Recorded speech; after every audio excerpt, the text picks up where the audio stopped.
Hi guys, HyDra here and I hope you're doing well and enjoying your day so far. The CDL drama continues last night with Skyz revealing that during their series against Surge the other day, there was massive drama once again with regard to the referees behind the scenes in this league. You guys may remember last year when the referees are washing the dishes during a particular series, and this year it doesn't seem to have got that much better, with Skyz believing that his comms were actually muted in the TeamSpeak somehow by the referees or something during the series just the other day. This of course would be a serious competitive integrity violation that thankfully OpTic were able to overcome, but how is this happening and why do there continues to be problems in these online qualifiers? But I want to turn to your thoughts in the comments. Hit the like button if you enjoy, subscribe if you're new as always, I'd greatly appreciate it. I firstly wanted to get into some more of the challenges drama that's continued over the last few days. We know that Zuma has been very vocal, let's say, on his opinion of the challenges players. He's picked up a couple of guys, they've been trying to scrim, but they're also trying to actually, well, not even just live a life, but actually try and do something else with their time, school, study, whatever it might be, working, right?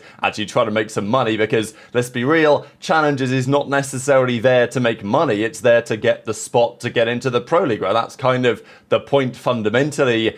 And yeah, there is more money in challenges nowadays than there used to be. Does the CDL do a phenomenal job making challenges work, funding it? Yeah, absolutely. There are problems with the way that that has been set up over the last few years and the trend that we are currently on, but also sometimes the challenges players don't necessarily seem to help themselves, right? That was the point that Zuma was making over the last few days.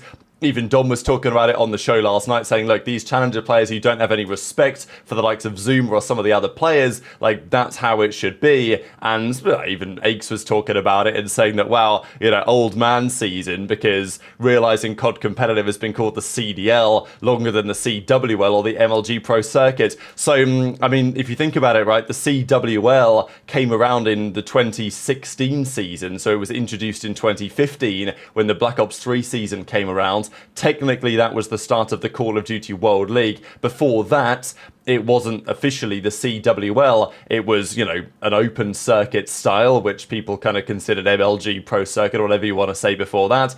So really the CWL was around 2016, 2017 for Infinite Warfare, 2018 for World War II, 2019 for Black Ops 4. After that, of course, it became the CDL. So we had 4 years technically of the CWL, and the CDL, I mean, what are we in now? Year like 6 or something? Okay, we've had MW19, Cold War, Vanguard, MW2, MW3, and yeah, here we are in BO6. So pretty wild to think about, right? Ake's definitely reminiscing on some times, because yeah, there's so many fans, of course, that have only come in the CDL era. Things weren't like always better in every respect back then, but you know, there was obviously a lot I think we could learn from looking back in the past, and obviously it's been a frustration for many of us thinking, well, the CDL has done some good things, but in some respects it's, you know, I wouldn't say we've gone back in time, it's just I think the progress that we were making as a scene has been paused dramatically over the last few years. Even Hex was talking about this kind of crash out, because, I mean, the key thing back in the day was there were open circuit tournaments, right? So if you turned up to CWL Anaheim, I could enter with my boys and potentially qualify, play and pool against the pros. And okay, even if you did qualify through the pools, you'd still get slammed by the pros on Saturday morning. That's always tended to be how it goes, but at least you got a chance to prove yourself. And occasionally, players did make that kind of run.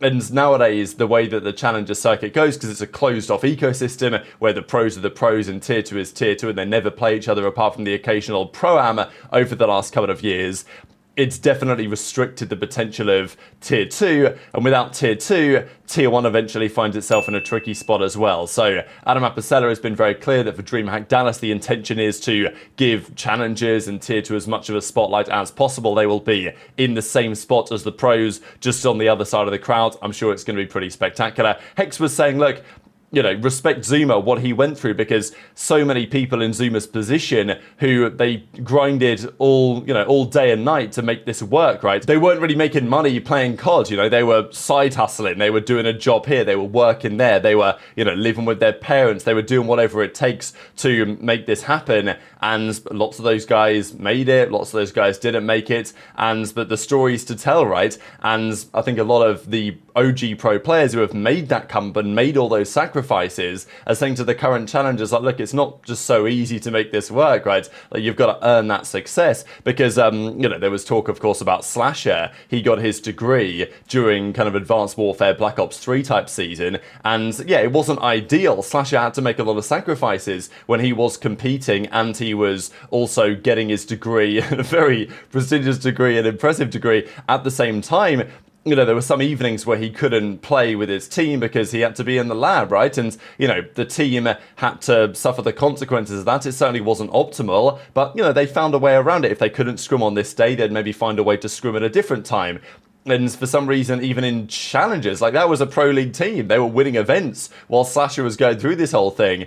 But nowadays, you've got challengers teams who are like, oh, you can't do this time because you're actually trying to have a job. Well, unlucky, we ain't playing with you, you know what I mean? So, like, I get it from both sides. But as Sasha says, third, first, second, while at college, don't put all of your eggs into one basket. It is a dream for a reason, he says. So, I thought that was pretty interesting. Thought this was pretty cool from Rafi as well, because he says, yeah, challengers, simply put, is dead. College COD is the future. I'm funding a scholarship for a student to attend my alma mater, Ohio State. I compete for Buckeye COD, which is their collegiate team in the CCL. So I thought that was really cool, and yeah, wishing the best for all parties involved there. Now, let's talk about some of the juicy drama, because you guys may remember that every so often in this league we talk about the referees, the way that things are done, and look, the players and the friends are never going to be best of friends.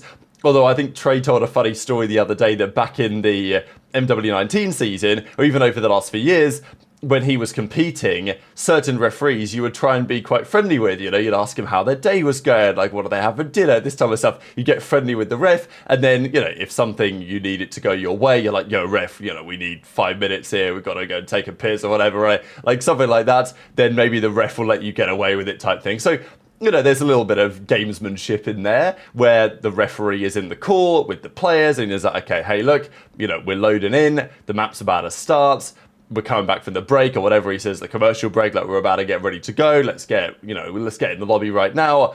We've got this delay, we've got that delay, make sure the map vetoes are right, whatever it is, right? The referee's in the call to mediate things. Now, online, and with the referee handbook, which I'm assuming they probably have, maybe it doesn't exist, I don't know. I'm talking about really the rulings, because let's say there's a game crash, somebody lags out, what do? What is the decision? Does the referee decide?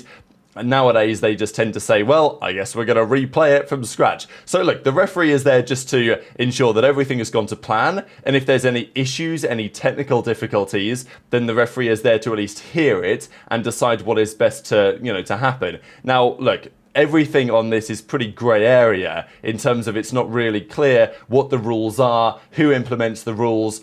If there is a problem that a team is suffering from, does the game just end? What do they say to the referee? And also, is it on the referee's discretion to decide what happens, or is there just like a hard and fast rule? But I guess the point is that most of the time, the referees ain't really doing much, right? The game starts, they sit there in the call, they listen to, you know, the players or whatever, and nothing happens most of the time, which is fine. That's obviously the game runs itself. That's how it should be. But on occasion there are issues. So last year we talked a lot about some of the dramas on this, and this isn't necessarily on the referees, but it happened somehow. So Skyz and Shotzzy were talking about, and I'm pretty sure this was about their Surge series. It may have been about another one, but I think it was, you know, they played Surge, they beat them on this Skyline map 1, 250, 159 very impressively, and they went on to 3-0 the series. Skyz and Shotzzy both had phenomenal series between them as well. But they were talking about how during a rotation P4 to P1, they were calling out, Shotzzy, Huke, Dashy were calling out certain things, and yet they were hearing nothing from Skyz. And then all of a sudden he started talking again. So afterwards they were trying to diagnose, hang on a second, was Skyz's mic potentially muted in the comms during the series, and how would that even have happened? I think they muted you. I think the ref muted your ass. They probably muted me on accident for sure. They might have muted you, bro. On the P1, that actually might have muted you. I'm not gonna lie to hear you once. Wait, actually? That's Aura. Good shit, Caesar. Oh my god. Wait, I swear to God, yeah, that actually makes sense. Wait, you guys deadass didn't hear me at all, like P4, P1. Nah, I remember Kyler screaming, like, or not screaming, but like he was saying, yo, underground's open, and then like no one said shit. Wait, bro, they had me muted? Yeah, I think they did. Oh my god. Because like I was hearing you through other people's headsets. Bro, I thought they had me like accidentally muted for like the stream, but like They dead ass muted my comms. What the fuck? Wait, Yo. you muted your comms? That's absurd. I'm not. Yeah, gonna lie. imagine you tried right clicking to like unmute himself, but he muted you. Bro, nah, that's actually insane. You look like you're calling hard. Did you even I'm respond calling to matters. Underground? Yeah, I did. What'd you say? I don't remember what I said, but I remember calling out. I Oh, was like, yo, yeah, no. Underground's open. Underground's open. Top, topping you guys. Go top. Go, Still in go, the same go, spot. Yeah, he got me. There's two Guys, there. I'm going back out. Pitching guys. HyDra pitching. Someone's mic. Going back out. Referee, mute your fucking mic, please. Going back up, guys. Top fire weak. Top fire, there's two. One's absolute. So presumably the teams join the call with the players and...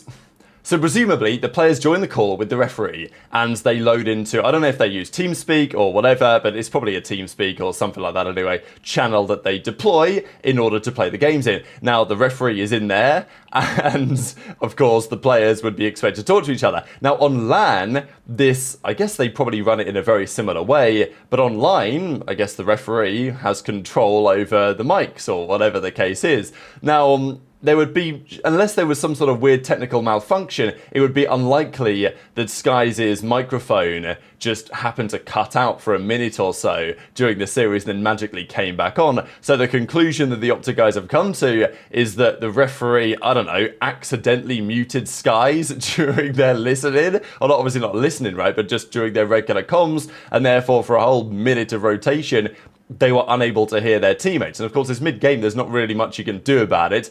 It's obviously if it was LAN and you're literally sitting next to the guy and you can't hear him and he's talking into his mic, then, you know, you might just have to put your hand up to the referee and say, look, you know, we've got to replay this match or whatever. Like, this isn't going to work.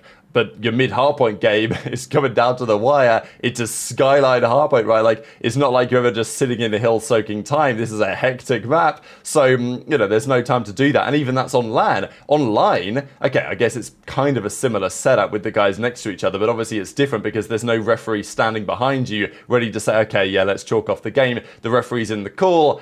And it's all a bit of a mess. So they're not 100% sure exactly what happened here because, of course, they're not playing the game and simultaneously looking at their TeamSpeak call to see who's muted and who's unmuted. But, you know, the conclusion seems to be that Skyz accidentally got muted for like a minute or so. How this would have happened, who knows? Honestly, who knows? I mean, some people are going to say it was like malice or whatever. I doubt that. I don't imagine that's true for a second. But it certainly is a bit of a throwback to what happened last year. This, of course, was not Thieves versus OpTic, as you guys could tell. This was New York versus Boston, as it was at the time. And during these comms, they had, well, the referee came on and, you know, accidentally had his mic unmuted while he was washing his dishes during the series. So, you know, thankfully they managed to not do that again. But this is another such example, right? And like, there's a lot of talk about this. This is a tweet actually pretty much this time last year from Zed. And, you know, there was drama, of course, because this was shortly after the referee dishes drama happened. But he says, yeah, my team this year, this being Boston at the time, had played through a referee doing dishes, a fire alarm at Major 2. Both times we didn't leave because we were scared of getting forfeited per the rules. I don't care about the replay, just want consistency. So, you know, it's a big point, right? Because if you leave the game, or if you're like, wow, we can't hear Skyz, like, what's going on? If you leave the game and if you say, oh, you know, this is cooked, although you're obviously playing at a massive disadvantage, then you run the risk of getting forfeited from your series. So, yeah, it's very interesting. Who do you guys believe on this one? But, like, I mean, Skyz and Shotzzy are pretty clear that they were calling out certain things. Skyz would have responded to that, you know, underground call out, and they didn't hear anything on the OpTic side. So you also got to wonder maybe how often does this happen? Did it only happen for like a minute or so and therefore like the referee recognized that he'd accidentally done it? I don't know. And then it went back to normal again. Like, did Skyz have maybe some sort of keyboard shortcuts, like a hotkey or whatever, that muted his mic for a second that he accidentally pressed? Maybe that's an explanation too, but seems unlikely. Like, why would he accidentally press it mid-hard point while he's playing the game on the controller? Doubtful to me. So, yeah, fascinated to hear your thoughts on all of this stuff in the comment section below as well. Just wanted to quickly have a look at this. These are the games of the weekends. So, OpTic play 2 games this weekend. They play Boston and they play Ravens. So, 2 very winnable games. OpTic will hope to advance to 3-0. And, you know, I mean, imagine the storylines if OpTic were the #1 seed for Major 1, which they were, and they could close out the season with #1 seed at the final major as well. Kind of doubtful because FaZe are already 2-0 and they've got 2 very winnable games as well. But yeah, these are the matches for your favourite teams. Very much enjoyed your thoughts in the comments. Hit the like button if you enjoyed. Subscribe if you're new. Take care. And I'll see you next time.